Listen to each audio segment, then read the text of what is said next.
The snow was falling gently outside my kitchen window as I stood there on Christmas Eve morning, watching the flakes dance in the winter sunlight.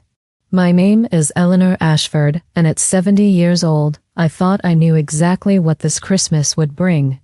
The same routine I'd followed for decades: cooking, cleaning, serving, and watching my family barely acknowledge my existence while they enjoyed the fruits of my labor.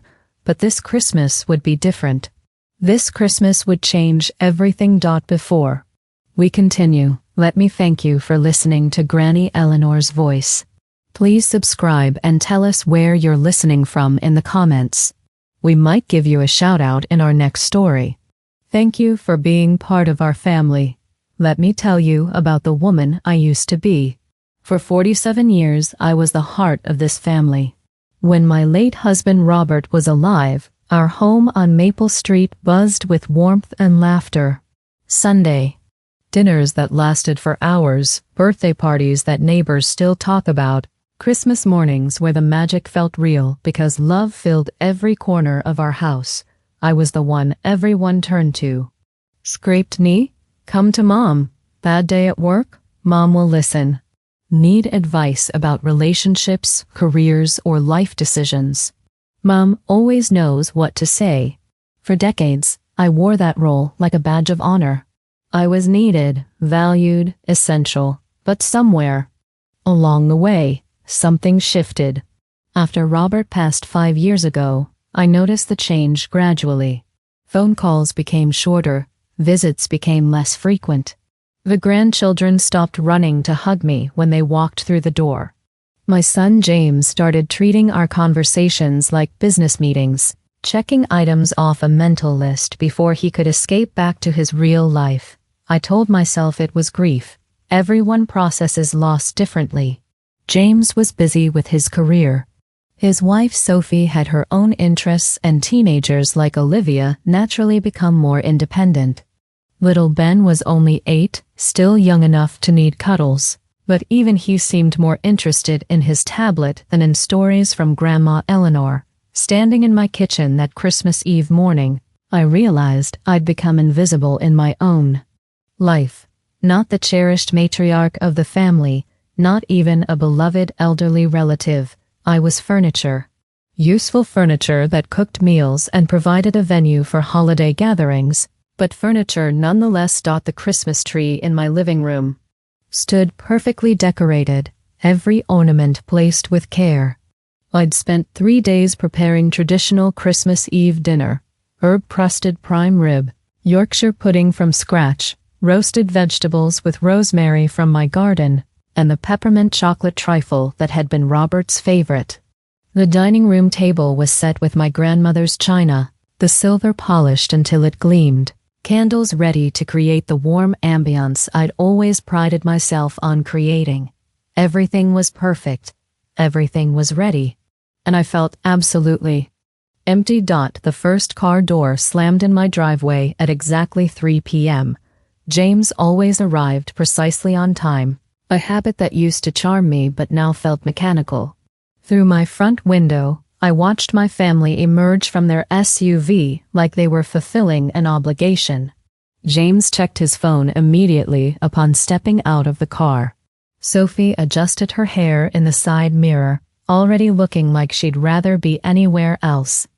Olivia, now 16, walked with the deliberate slouch of a teenager who'd been forced to attend a family function. 8-year-old Ben bounced with the energy kids his age possessed, but even he seemed subdued. "Mom, we're here," James called, as they walked through my front door without knocking. No "Merry Christmas," no "How are you?" Just an announcement of their arrival like they were checking in at a hotel. "Merry Christmas, sweetheart," I said, moving to hug my son. The embrace felt perfunctory, lasting exactly long enough to avoid appearing rude, but not a moment longer. Sophie offered her cheek for an air kiss, her smile as bright and fake as the artificial Christmas tree in their living room at home. "Eleanor, everything looks lovely. You've outdone yourself again." The words were right.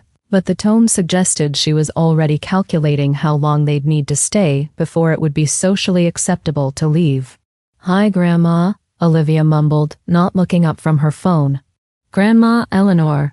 Ben at least seemed genuinely happy to see me, wrapping his arms around my waist in a real hug that reminded me why I kept trying. I ushered them into the living room, hoping that once we settled in, the old magic might return. Maybe we'd talk about their lives, share memories, laugh about funny things that had happened during the year. Maybe this Christmas Eve would feel like the ones I remembered, when family time actually meant something. Instead, James immediately claimed the recliner and pulled out his phone. "Sorry, Mom, I just need to check a few work emails." Big presentation. On the 27th, Sophie settled onto the couch with her own device, scrolling through social media with the intensity of someone conducting important research. Olivia disappeared into the corner chair, earbuds in, completely absorbed in whatever was happening on her screen. Even Ben, after his initial enthusiasm, gravitated toward his tablet. I sat in my own living room, surrounded by my family, completely alone. "Dinner will be ready in about an hour," I announced to the room full of people who weren't listening. Came the chorus of distracted acknowledgments. I retreated to my kitchen, telling myself this was normal. Modern families were different. Technology had changed how people interacted. I was being overly sensitive, expecting too much. But as I basted the roast and stirred the gravy, I couldn't shake the feeling that I was preparing an elaborate meal for people who saw me as nothing more than a service provider. When I called them to dinner, they came obediently, phones reluctantly set aside. The dining room looked beautiful, candles casting a warm glow over the table I'd spent hours preparing. For a moment, as everyone took their seats, I felt a flicker of hope that we might actually connect. "This looks amazing, Mom," James said, and I felt my heart lift slightly. But as the meal progressed, conversation was sparse and stilted. Sophie complimented the food with the same enthusiasm she might show for elevator music. Olivia ate in silence, clearly counting the minutes until she could escape back to her social media world. Ben chatted about his video games, but when I tried to ask follow-up questions, James redirected him to eat faster. I tried to bridge the gaps in conversation by sharing memories of past Christmases, hoping to spark some warmth or nostalgia. "Remember when you were Ben's age, James, and you stayed up all night trying to catch Santa? You set up that elaborate trap with string and bells." James smiled politely but briefly. "Yeah, that was a long time ago." "And Olivia, last Christmas you made me that beautiful painting of the winter garden. Do you still enjoy art class?" "It's okay," she replied without looking up from her plate. Every attempt I made to connect was met with polite but distant responses. They were physically present but emotionally absent, going through the motions of a family gathering without any of the genuine warmth that made such occasions meaningful. After dinner, as I began clearing the table, I made one last attempt to salvage the evening. "Why don't we leave the dishes for later and spend some time together? We could look through old photo albums, or play that board game Olivia used to love, or just sit by the tree and share what we're grateful for this year."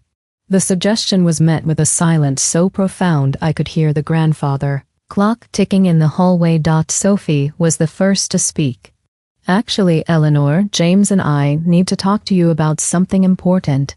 The tone in her voice made my blood run cold. This wasn't the voice she used for pleasant surprises or casual conversation. This was the voice people used for delivering bad news. James cleared his throat, suddenly looking uncomfortable. "Mom, Sophie and I have been discussing your living situation." My hands, still holding a stack of dirty plates, began to shake slightly. "My living situation? This house is getting to be too much for you," Sophie said with false concern. "All this upkeep, the yard work, the maintenance. You're not getting any younger, and we worry about you managing everything alone." I set the plates down carefully, my mind racing. I manage just fine. I've lived in this house for 43 years. Robert and I raised James here. Every room holds memories of our life together. But that's exactly the problem, James said, avoiding eye contact. You're living in the past, Mom. It's not healthy to cling to a house that's too big for one person. Just because of sentimental attachments. Sentimental attachments.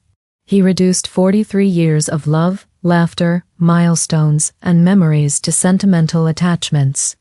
We found a lovely senior living community about 20 minutes from our house, Sophie continued, pulling out a brochure like she was presenting a vacation package. Sunset Manor. It has all the amenities you could want. A dining room so you don't have to cook, housekeeping services, social activities, even a library. I stared at the glossy brochure, my vision blurring slightly. This wasn't a conversation. This was a presentation they'd clearly rehearsed. We think you'd be much happier there, James added. Surrounded by people your own age, no responsibilities, no worries about home maintenance or yard work. And the best part, Sophie said with that bright fake smile, is that we could visit regularly. The kids could see you whenever they want. I looked around my dining room. The china cabinet Robert built by hand. The wall where we'd marked James's height every birthday until he turned 18. The window where I'd watched him learn to ride his bicycle in the driveway. The corner where we'd set up his first Christmas tree as a married couple. What about my house? I asked quietly. Well, James shifted uncomfortably. The real estate market is really strong right now. We could probably get a good price for it. We. The proceeds would more than cover your expenses at Sunset Manor for years, Sophie added helpfully. You wouldn't have to worry about money at all. I finally understood. This wasn't about my well-being or my happiness. This was about liquidating an asset they saw as being wasted on a sentimental old woman who didn't deserve to make her own decisions about her own life. The room fell silent as I processed what they were proposing. Olivia and Ben continued eating their dessert, either unaware of the magnitude of the conversation or simply uninterested in their grandmother's future. When were you planning for this to happen? I asked, my voice steadier than I felt. Well, James said, we thought maybe after the holidays. Give you time to adjust to the idea, start packing up things you want to keep. We could help with the estate sale, Sophie offered. Sort through everything, decide what's worth keeping and what should be donated. An estate sale. They were talking about my life like I was already dead. I stood up slowly, feeling every one of my 70 years in my bones. I see. Mom, James said, finally looking directly at me. We know this is a big change, but we really think it's for the best. For the best? For whom? I walked to the window and looked out at the neighborhood where I'd lived for over 4 decades. Mrs. Patterson next door, hanging Christmas lights at age 75. The Johnson family across the street, where 3 generations lived happily. Under one roof, Mr. Chun down the block, still maintaining his beautiful garden at 82. I need to think about this, I said finally. Of course, Sophie said quickly. Take all the time you need. We just wanted you to know we're here to help with whatever you decide. But we all knew this wasn't really a decision. This was a directive delivered with the illusion of choice. The rest of the evening passed in a blur of forced normalcy. We exchanged gifts with mechanical politeness. I received practical items, a warm bathrobe, cozy slippers, large print books. They'd given me the gifts you give to elderly people you don't really know, generic items appropriate for any senior citizen. By 8 o'clock, they were gathering their coats and preparing to leave. Thank you for dinner, Mom, James said, giving me another brief hug. We'll call you in a few days to see how you're feeling about everything. After they left, I sat alone in my living room, surrounded by the wreckage of Christmas dinner and the weight of their ultimatum. The tree lights twinkled cheerfully, mocking the darkness I felt inside. I'd spent months preparing for this Christmas, hoping to recapture some of the joy and connection our family had once shared. Instead, I'd been served eviction papers disguised as concern for my well-being. For the first time in years, I allowed myself to cry. Not the gentle tears of nostalgia or even grief, but the angry, hurt tears of someone who'd been betrayed by the people they loved most. As I sat there in my empty house, I realized something had shifted inside me. The hurt was still there, but underneath it was something else. Something that felt almost like relief.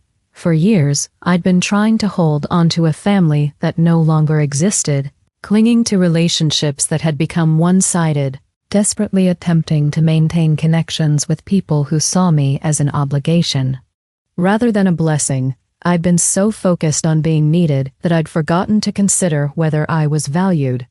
I'd been so determined to be the perfect mother and grandmother that I'd lost sight of who Eleanor Ashford was outside of those roles. That night, lying in the bed I'd shared with Robert for 37 years, I made a decision that would have shocked my family if they'd been paying enough attention to notice. I was done. Done being taken for granted. Done accepting scraps of attention from people who should cherish me. Done letting other people decide what was best for my life, if they wanted me out of their lives badly enough to force me into institutional living so they could profit from my home, then I would give them exactly what they wanted, but I would do it on my terms. The next morning, Christmas Day, I woke up with a clarity I hadn't felt in years. Instead of wallowing in hurt or trying to figure out how to change their minds, I started planning. My first call was to Margaret Henderson, my real estate agent and longtime friend. Margaret, it's Eleanor Ashford. I hope you're having a lovely Christmas with your family. Eleanor, Merry Christmas, dear. What can I do for you? I'm thinking about selling my house. The pause on the other end told me Margaret was processing this unexpected news. Oh, well, that's certainly a big decision. Are you sure you want to discuss this today? I'm very sure. How quickly do you think a house like mine might sell in the current market? In your neighborhood, with the way you've maintained it? Eleanor, you could probably have offers within a week of listing. Perfect. My second call was to my attorney, David Morrison. We'd been friends since high school, and he'd handled Robert's estate and all my legal affairs for decades. David, I need to update my will immediately. Can you meet with me this week? Eleanor, is everything all right? Everything is perfectly fine. I'm just making some changes to reflect my current situation. By noon on Christmas Day, I had appointments scheduled with my real estate agent, my attorney, and a financial planner. I also had a list of things I needed to research: independent living communities, travel opportunities, and volunteer organizations. The first time in months, I felt energized and purposeful. If you're listening to this, please subscribe and let me know where you're listening from. Your support means the world to me. Over the next 3 days, I threw myself into planning my new life with the same intensity I'd once devoted to planning family gatherings. Margaret came by on the 27th to assess the house and discuss marketing strategy. David updated my will according to my very specific instructions. The financial planner helped me understand exactly how much money the sale of my house would generate and how I could maximize my independence with those funds. What I discovered amazed me. My little house, purchased for $28,000 in 1980, was now worth $485,000. Combined with Robert's life insurance, my savings, and his pension, I had assets worth over $800,000, more than enough to live exactly as I chose for the rest of my life. December 28th, James called. Hi, Mom. How are you feeling about our conversation the other day? I'm feeling very good about it, actually. You were absolutely right. The relief in his voice was audible. Oh, that's wonderful. I was worried you might be upset. Not at all. In fact, I've already spoken with a real estate agent. The house should be on the market by New Year's. That's great, Mom. Really great. And Sunset Manor? Actually, I've decided to go in a different direction. A pause. What do you mean? I mean, I won't be moving to Sunset Manor. I've found something much better suited to my needs. Oh. Well, what did you find? I smiled, looking around my living room one last time before my new adventure began. You'll see. The house sold in 4 days. 3 offers, all above asking price. I accepted the highest one and asked for a 30-day closing, which would give me time to plan my next steps carefully. During those 30 days, I sorted through 43 years of accumulated memories. Some things I kept: Robert's wedding ring, my grandmother's jewelry, photo albums documenting our family's happiest times, a few pieces of furniture that held special meaning. Most things I donated to charity or gave to neighbors who admired them. It was liberating in a way I hadn't expected. Each item I released felt like shedding weight I didn't realize I'd been carrying. James and Sophie offered to help with the estate sale, just as they'd promised. I politely declined their assistance. Are you sure, Mom? It's a big job. I'm very sure. But thank you for thinking of me. On January 15th, I closed on the house sale and officially became a woman of independent means. That afternoon, I drove to the beautiful riverside apartment I'd rented in the Arts District downtown. 1 bedroom, 1 bath, a lovely view of the river, and walking distance to museums, theaters, restaurants, and a dozen cultural activities I'd been too busy playing family matriarch to enjoy. The apartment was elegant and modern, furnished with carefully chosen pieces that reflected my taste rather than decades of accumulated family functionality. For the first time in my adult life, every item in my living space was there because I wanted it there. I spent my first week settling in and exploring my new neighborhood. The coffee shop downstairs knew my name by day 3. The bookstore around the corner had a reading group that met every Thursday. The community center 2 blocks away offered art classes, volunteer opportunities, and social activities for active seniors. I enrolled in a watercolor painting class and signed up to volunteer at the literacy center.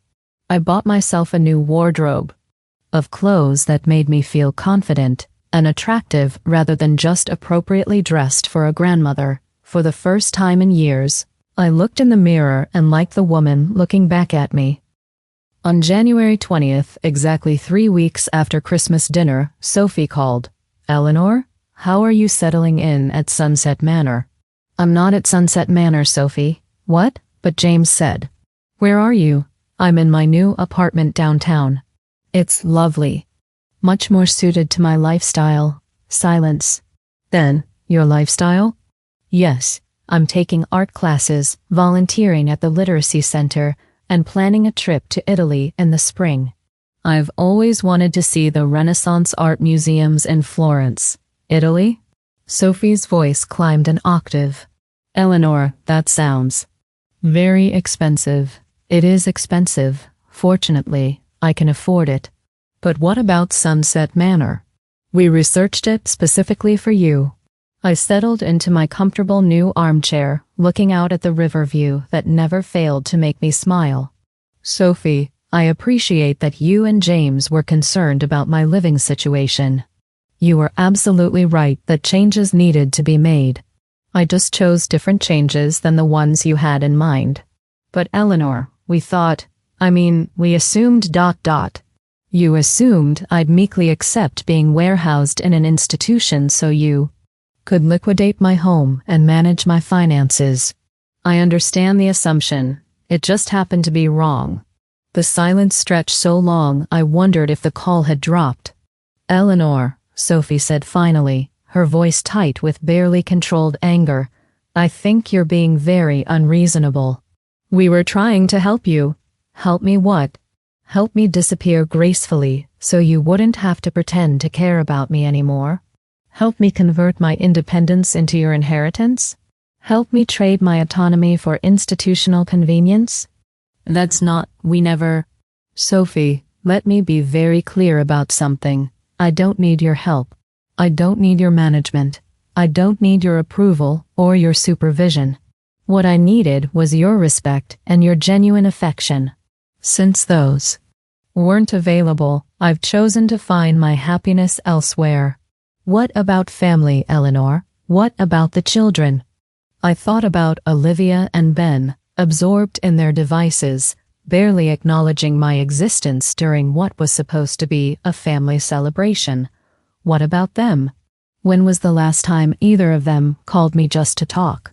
When was the last time they showed any real interest in my life? Sophie, I spent decades making myself available to this family. Cooking, cleaning, babysitting, providing emotional support, financial help when needed, always being the one who remembered birthdays and anniversaries and important events. And in return, I was treated like a convenience that had outlived its usefulness. Eleanor, that's not fair. No, it isn't fair. Which is why I've decided to stop accepting it. You can't just abandon your family. I laughed, and it felt so good that I laughed again. Abandon my family? Sophie, my family abandoned me. They just expected me not to notice. After I hung up, I sat in my beautiful apartment, surrounded by things I'd chosen because they brought me joy, and felt more peaceful than I had in years. James called that evening. Mom, Sophie says you're living in some apartment downtown and planning trips to Europe. That doesn't sound like you at all. It sounds exactly like me, James. It just doesn't sound like the version of me that existed to serve your family's needs. Mom, I think you're being hasty. Making major life decisions when you're upset isn't wise. I'm not upset, sweetheart. I'm free. There's a difference. Free from what? Free from pretending that being tolerated is the same as being loved. Free from accepting crumbs of attention from people who should cherish me. Free from organizing my entire life around a family that couldn't be bothered to organize an hour of genuine interest around me. That's not true. James, when was the last time you called me just to see how I was doing? Not to ask for a favor, or coordinate a holiday meal or handle some logistical issue, but just because you wanted to hear my voice and know what was happening in my life? The silence told me everything I needed to know. When was the last time you asked me about my interests, my dreams, my opinions on anything that mattered to me personally, rather than my role as your mother and the children's grandmother? More silence. When was the last time any of you treated me like a person rather than like an appliance that had outlived its warranty? Mom. His voice was smaller now, uncertain. James, I love you. I love Sophie and Olivia and Ben, but love shouldn't require me to diminish myself to make you comfortable. Love shouldn't require me to accept whatever scraps of attention you're willing to spare. Love shouldn't require me to pretend I don't need the same respect and consideration I've always given to all of you. I never meant for you to feel that way. I know you didn't. But intentions don't erase impact. You treated me like a burden to be managed rather than a person to be valued. So I've chosen to remove that burden from your life. What do you mean? I took a deep breath, looking out at the city lights reflecting on the river. I mean, I'm living my own life now. On my own terms. If you want to be part of it, you're welcome. But it will be on the basis of mutual respect and genuine affection, not obligation and convenience. Of course we want to be part of your life. Then you can start by asking me how I'm doing and actually listening to the answer. You can ask about my art classes and my volunteer work and my travel plans because you're genuinely interested, not because you're trying to manage or control them. You can call me because you miss me, not because the calendar says it's time for the dutiful monthly check-in. Mom, I do miss you. For the first time in our conversation, his voice sounded genuine rather than defensive. Then show me. Not with expensive gifts or obligatory visits, but with real interest in who I am and what makes me happy. Show me by treating me like a person whose opinions matter, whose experiences are worth hearing about, whose company you actually enjoy. I can do that. I hope so, James, because despite everything, I'd like nothing more than to have a real relationship with my son. Not the performance of a relationship we've been going through the motions of, but something genuine and mutual and respectful. After we hung up, I sat in my comfortable chair and felt something I hadn't experienced in years: hope. Not the desperate hope that things would go back to the way they used to be, but the confident hope that they might become something better than they'd ever been before. Over the next few weeks, my new life began to take shape in earnest. The watercolor class revealed an artistic talent I'd never had time to develop. The Literacy Center introduced me to remarkable people working to improve their communities. My neighbors in the apartment building were friendly professionals and retirees who treated me as an equal rather than a fragile elderly person who needed managing. I joined a book club, started taking dance lessons, and planned not just the trip to Italy, but also a summer tour of historic gardens across England. I discovered that being 70 didn't mean my life was over. It meant I finally had the freedom to live it exactly as I chose. Most surprisingly, I made friends.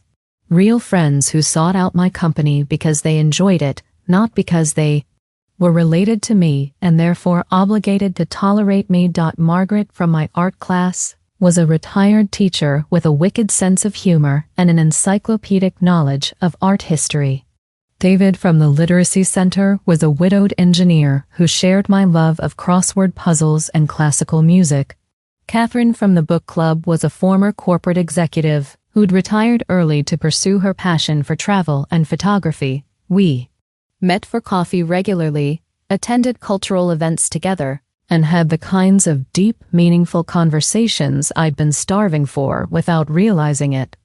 They were interested in my opinions, valued my experiences, and treated me like an intellectual equal rather than a sweet old lady who needed humoring. For the first time in years, I felt genuinely appreciated for who I was rather than what I could provide. 3 weeks after my conversation with James, he called again. "Mom, how are the art classes going?" The question caught me off guard. Not, "How are you doing in general?" but a specific question about something I'd mentioned that was important to me. "They're wonderful. I'm working on a series of river scenes from my apartment window. Turns out I have some natural talent." "That's fantastic. I'd love to see them sometime." "I'd like that too. And the volunteer work at the Literacy Center?" I felt a flutter of something that might have been genuine connection. "It's incredibly rewarding. I'm working with adults who are learning to read, and their determination is inspiring. Last week, my student Maria read her first complete children's book to her daughter. We both cried. Mom, that sounds amazing.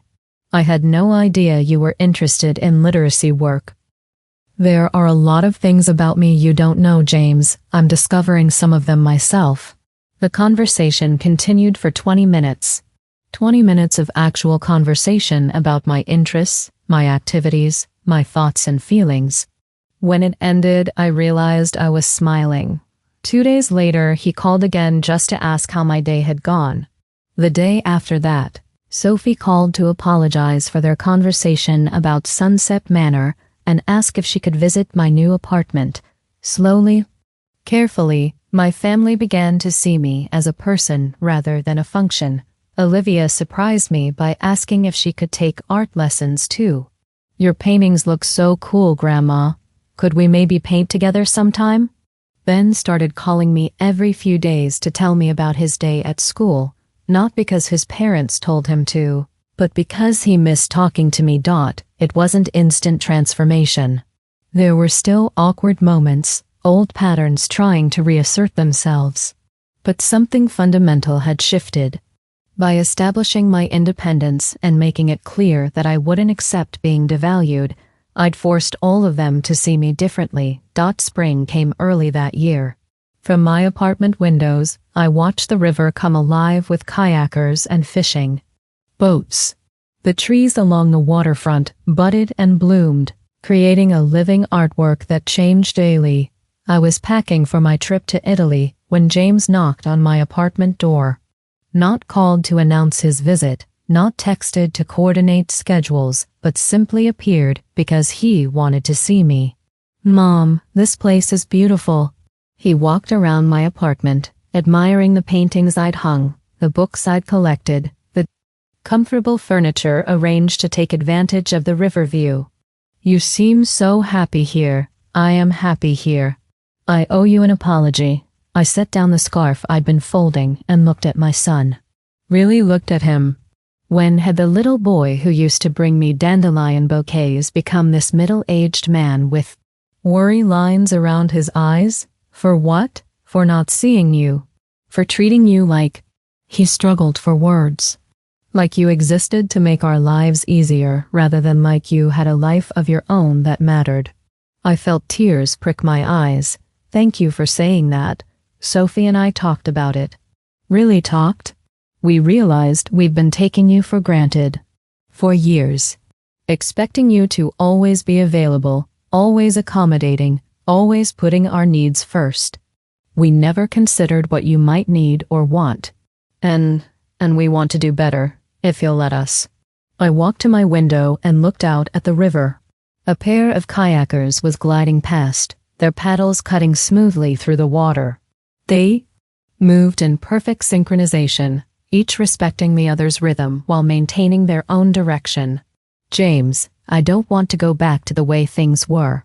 His face fell slightly. "I want something better.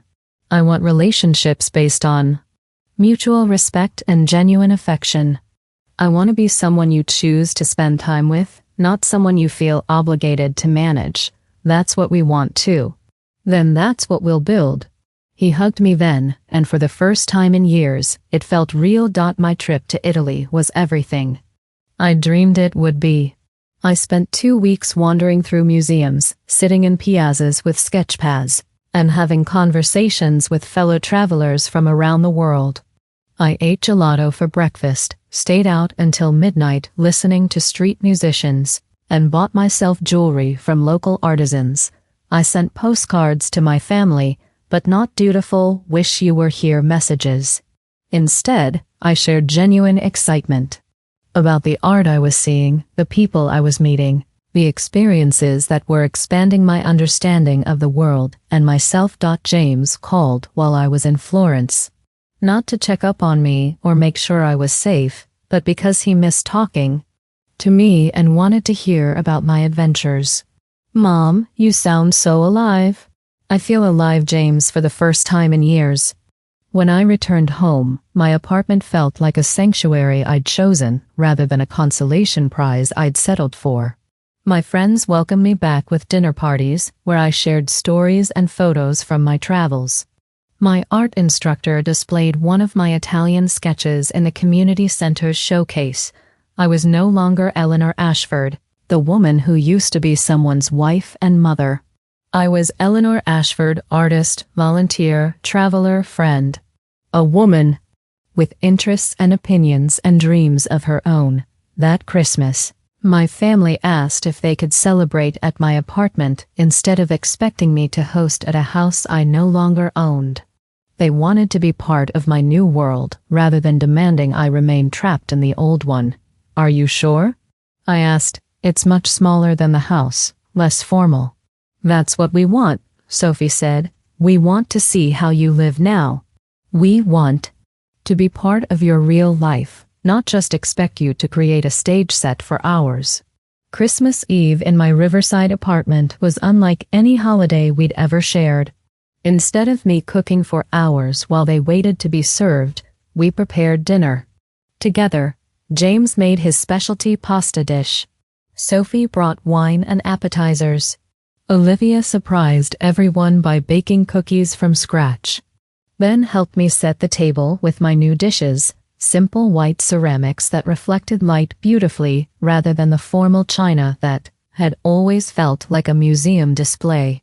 We sat around my small dining table with the city lights twinkling outside the windows, and for the first time in years, we actually talked. Not the polite small talk that fills awkward silences, but real conversation about hopes and dreams and fears and funny things that had happened during the year. Olivia told us about the photography project she was working on for school.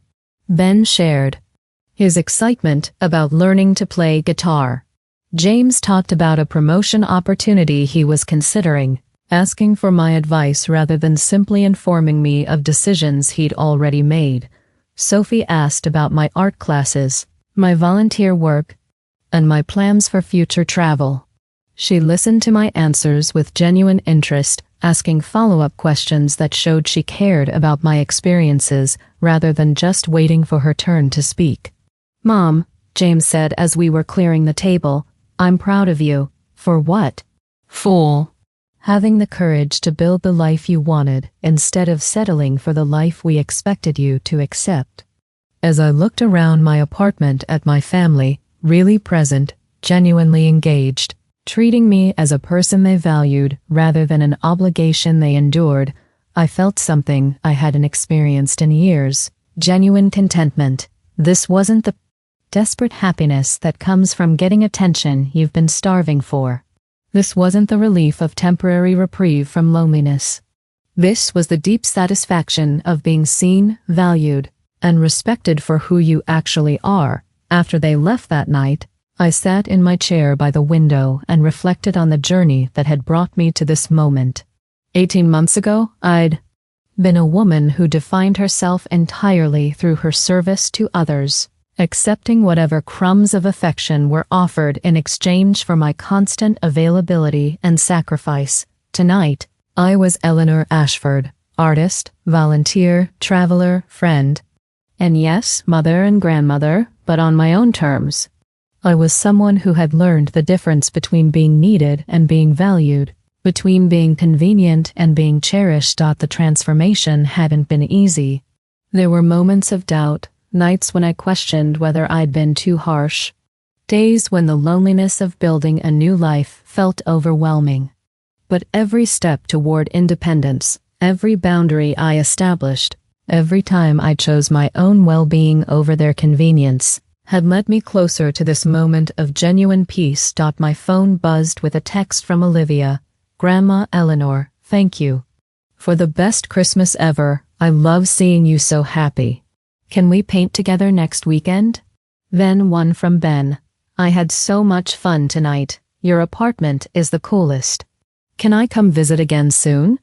James sent a photo of all of us around the dinner table with the message, "This is going on my desk at work. Love you, Mom." Even Sophie texted, "Eleanor, thank you for teaching us what real family looks like. See you soon." I smiled, setting my phone aside. Tomorrow, I would return to my art class, continue working with my literacy students, and start planning my summer trip to England. Next week, I had dinner plans with Margaret and David, a book club meeting to attend, and a new watercolor technique to master. But tonight, I was simply Eleanor Ashford, a woman who had learned that the most important relationship you can nurture is the one you have with yourself. A woman who had discovered that self-respect isn't selfish, it's essential. A woman who had finally understood that love without respect isn't love at all. It's just comfortable familiarity dressed up in pretty words.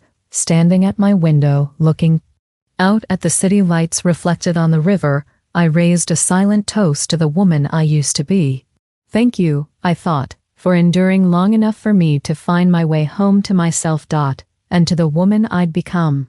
Welcome to the rest of your life. The snow was beginning to fall again, just as it had that Christmas Eve morning when this journey began. But this time, watching the flakes dance in the streetlight outside my window, I felt only anticipation for what tomorrow might bring, because now I knew something I hadn't understood before.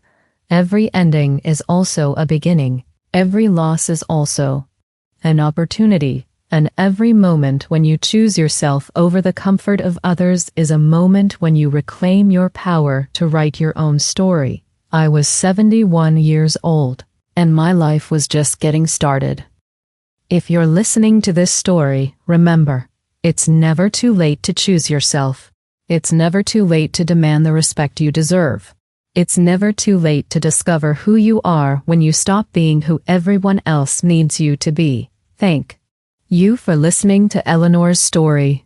Please subscribe and share where you're listening from. Until next time, this is Granny Eleanor, reminding you that the best gift you can give yourself is the courage to live authentically. And remember, you are never too old, never too late, and never too set in your ways to choose happiness over habit, respect over routine, and authentic love over convenient familiarity. Your story is still being written. Make sure you're the one holding the pen,